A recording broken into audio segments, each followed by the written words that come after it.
Bonjour et bienvenue dans cette toute nouvelle vidéo pour les terminales, donc en maths complémentaire mais également en spécialité. Et donc là, je vous propose de voir un exercice d'application tout bête afin de déterminer l'expression d'une suite, ok? Donc d'une suite arithmético-géométrique et suite. Alors, vous allez voir, en fait, c'est exactement la même méthode comme je vous l'ai dit. Enfin, ça a ressemblé plus ou moins à la méthode que nous avions faite. Vous vous souvenez de la vidéo avec la population. Alors ici, je crois que c'était pas une population, c'était plutôt des vélos. Ok, l'exercice 52. Donc là, vous allez voir qu'il y a une partie qui va ressembler, mais ça permet quand même d'appliquer la méthode cependant que nous avons vu en cours, ok, précédemment. Là, pareil, mettez la vidéo en pause, essayez de rappliquer vraiment la méthode, et ensuite, on va tout simplement corriger. Surtout donc correction. Alors là, vous vous rappelez ici, donc on a une suite, déjà premièrement, qui est définie par récurrence. Elle n'est pas définie n'importe comment, c'est-à-dire que j'ai un plus 1 égale un nombre fois un plus un autre nombre. Donc j'ai bien une suite arithmético-géométrique de la forme un plus 1 est égal à fois un plus b. Ici, alors on peut peut-être identifier les coefficients. Ici, a égale 3 quarts et b égale 1 demi. Ok, donc c'est très simple. Le but c'est de quoi? C'est de poser la fonction qui est associée à cette suite. Ok, donc on pose pour tout n, enfin pour tout n appartenant à grand N, en tout cas pour tout réel x si vous voulez. Donc le mieux là même c'est pour, bon on va mettre comme ça pour l'instant, donc pour tout n appartenant à grand N, on pose, donc f de un est égal f de un plus 1, ok? C'est-à-dire, donc, la fonction qui est associée à tous les un, la chose suivante, 3 quarts de un plus 1 demi. Soit, du coup, f de x égale 3 quarts de x plus 1 demi. Là, on a fait carrément un changement de variable par la suite. Une fois qu'on arrive à faire ce changement de variable, on va résoudre l'équation suivante. Donc, on résout f de x égale x. Donc là, dans quel but encore une fois? Pour rechercher le point fixe de la fonction f. Donc ça nous fait 3 quarts de x plus 1 demi égale x. Les x d'un côté, ça fait 3 quarts de x moins x égale moins 1 demi. Là pareil, on va assez vite, on est en terminale maintenant. Le 1 demi qui est ici, je balance de côté, ça fait moins 1 demi. Le x qui est à droite, je mets à gauche, donc ça fait moins x. Je factorise par x, donc ça fait x facteur de 3 quarts moins 1 égale moins 1 demi. Ok. Je réduis un petit peu la parenthèse, ça fait x facteur de 3 quarts moins 1. Donc là, c'est 3 quarts moins 4 quarts égale moins 1 demi. On réduit un petit peu. Donc ça fait x multiplié par moins 1 quart égale moins 1 demi. Équivaut à x qui est égal à la chose suivante. Donc c'est moins 1 demi divisé par moins 1 quart. Je rappelle que diviser par une fraction, c'est multiplier par son inverse. Donc ça fait x égale, donc là j'ai plus par plus, ça fait, j'ai moins par moins, ça fait plus. Et donc ça nous fait 1 demi, que je multiplie par l'inverse de 1 quart. Donc ça fait 4, tout simplement. Ce qui veut dire x égale 2. Ok, là pareil, je simplifie. Je multiplie par 4, je divise par 2. Donc au numérateur, j'ai 2. Et au dénominateur, j'ai 1. Ok, comme au dénominateur, je ne multiplie pas par d'autres nombres que 1. Il me restera 1. Et au numérateur, je ne multiplie pas par d'autres nombres que 2. Donc il me reste 2. Donc ici, L égale 2. Et l'unique point fixe de f. Voilà, donc là, j'ai trouvé mon point fixe. Et donc, c'est à droite, en fait, c'est en ce réel-là, donc en réel L égale 2, que tout simplement la courbe de la fonction, donc y égale x, va couper la courbe de la fonction f. Ok, va vous laisser ce point-là. Donc, deuxième étape, pour tout entier naturel grand N, on pose la suite suivante, donc Vn, qui est égal à Un moins le point fixe. Donc ici, moins 2 du coup. Montrons que Vn est arithmétique et géométrique. Là, pour l'instant, en raison, je ne sais pas, mais en tout cas, le but, c'est de montrer qu'elle est géométrique. Donc, je sais que pour tout entier naturel, je repars de la relation. J'ai Vn est égal un moins 2. J'ajoute 1 à chaque fois, donc ça fait Vn plus 1 égale un plus 1 moins 2. Là, un plus 1, je reparle l'expression de la formule de récurrence. Donc ça fait Vn plus 1 égale, donc ici, un plus 1, c'était 3 quarts de un, donc plus 1 demi moins 2. Or, regardez, donc Vn égale un moins 2. Je veux juste l'expression de un, ça implique que, tout simplement, un égale Vn plus 2. Ok, le moins 2, je le mets sur le de gauche, donc ça fait plus. Ainsi, donc j'ai Vn plus 1 égale la chose suivante, donc 3 quarts de un, mais c'est-à-dire 3 quarts de Vn plus 2, ok, de cette quantité-là, plus 1 demi moins 2. Ça fait Vn plus 1 égale la chose suivante, ça fait 3 quarts de Vn, plus donc 2 fois, là je vais détailler, 3 quarts, plus 1 demi, moins 2. Allez, on va tout réduire, ça fait Vn plus 1 égale 3 quarts de Vn. Donc là, je multiplie par 2, je divise par 4, donc il reste 2 dénominateur en numérateur. Donc ça fait plus, dans ce cas-là, 3 demi, plus 1 demi, moins 2. On simplifie, ça fait Vn plus 1 égale, donc 3 quarts de Vn, plus 3 demi, plus 1 demi, ça fait 4 demi. On peut directement réduire, 4 demi, ça fait 2, moins 2. Donc ça fait Vn plus 1 égale 3 quarts de Vn directement.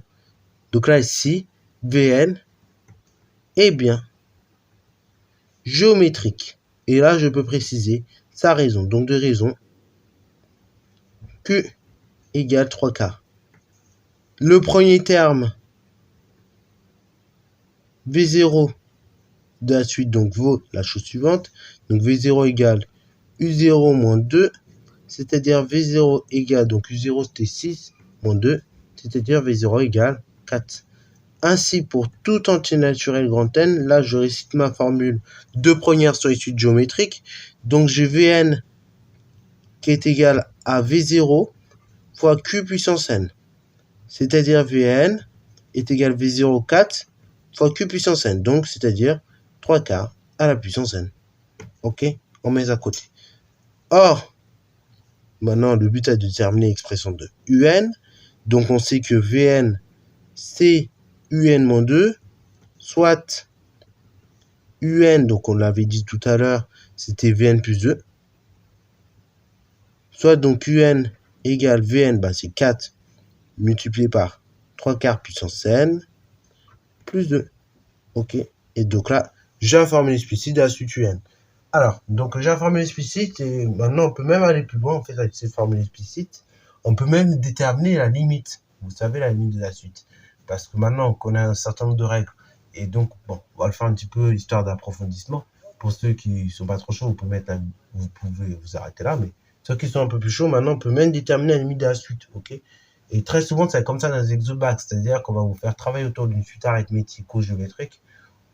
Et après, c'est soit on vous donne tout simplement directement la démarche à suivre, ou soit vous devez faire comme moi, carrément suivre la démarche du cours. Ok, soit vous suivez la démarche du cours, soit vous suivez la démarche du contrôle. Ça dépendra vraiment de l'exercice. Et après, le but, ce sera de déterminer la limite de cette suite. Donc là, on va le faire ensemble, déterminer la limite de la suite. Donc on peut déterminer rapidement. Donc Vn, on a dit c'est Un plutôt. J'ai arrivé. Donc c'est 4 multiplié par 3 quarts puissance N plus 2. Ok. Alors le but c'est de déterminer d'abord la limite de ceci. Lorsque n tend vers plus infini. Donc limite de 3 quarts puissance N, c'est égal à 0. Car ici 3 quarts est inférieur à 1. Ok.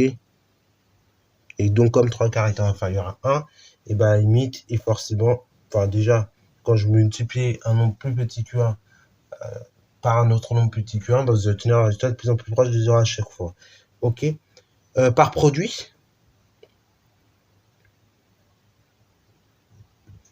limite, lorsque n tend vers plus infini de 4 plus 3 quarts puissance n, c'est égal à 0. Puis, par somme,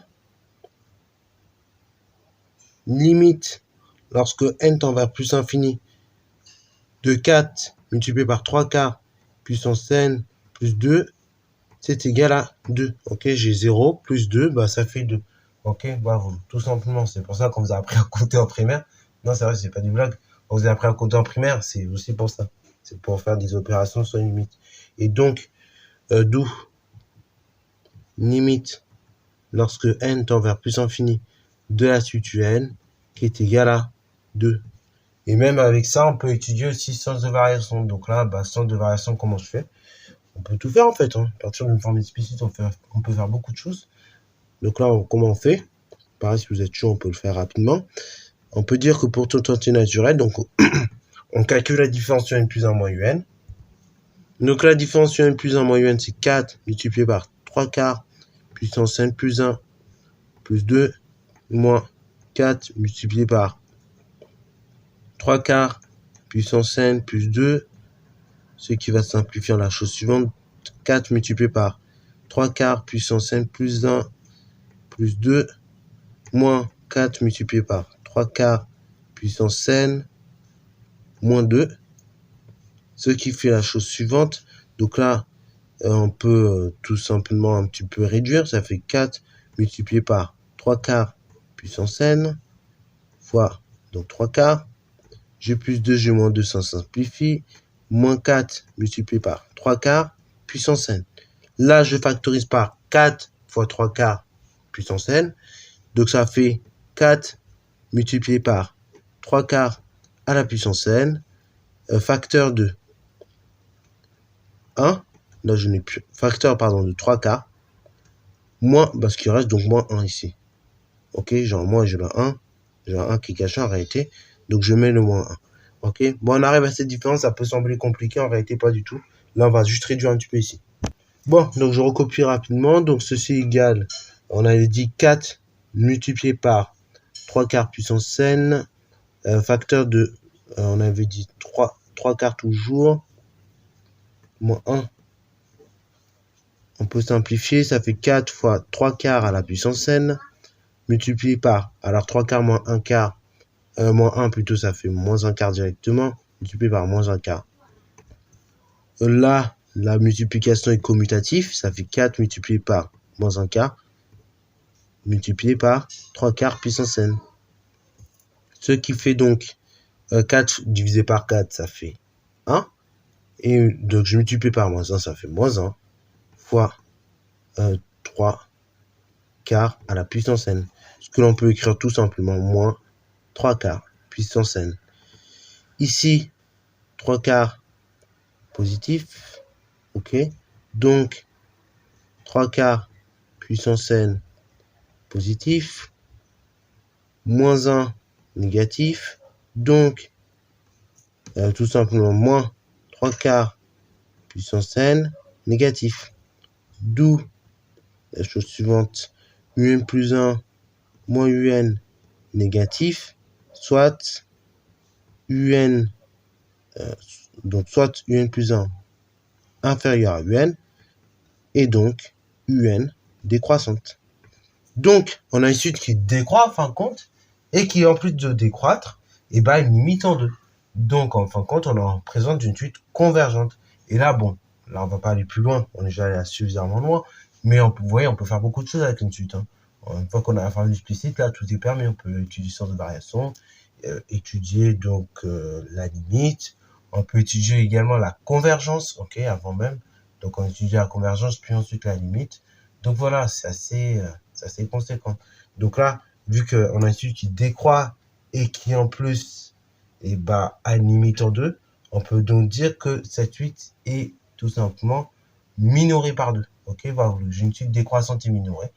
Donc, ça justifie bien que j'ai une limite en un réel. Ok, et donc là, on peut dire que la suite est minorée dans tous les cas, puisqu'elle décroît et qu'en plus, elle a une limite en un réel. Ok, donc elle est minorée par le réel dont on cherche la limite, au moins. Ou le réel dont on cherche la limite, moins un autre nombre, moins un réel positif du coup. Bon, là, ne vous inquiétez pas, tout ce qui est histoire de minoration, majoration, on en reparlera dans une autre vidéo que j'ai prévue à cet effet. Donc, soyez pas perdus, ne vous inquiétez pas. Voilà, déjà si vous êtes à l'aise, en tout cas pour déterminer l'expression d'une suite arithmético-géométrique, vous êtes plutôt pas mal, vous avez plutôt un bon niveau déjà de base, et puis après, le reste va se faire tranquillement. Voilà, donc sur ce, c'est la fin de cette petite vidéo. J'espère qu'elle t'a plu. N'hésitez pas à la liker, commenter et bonne histoire en mathématiques et en sciences.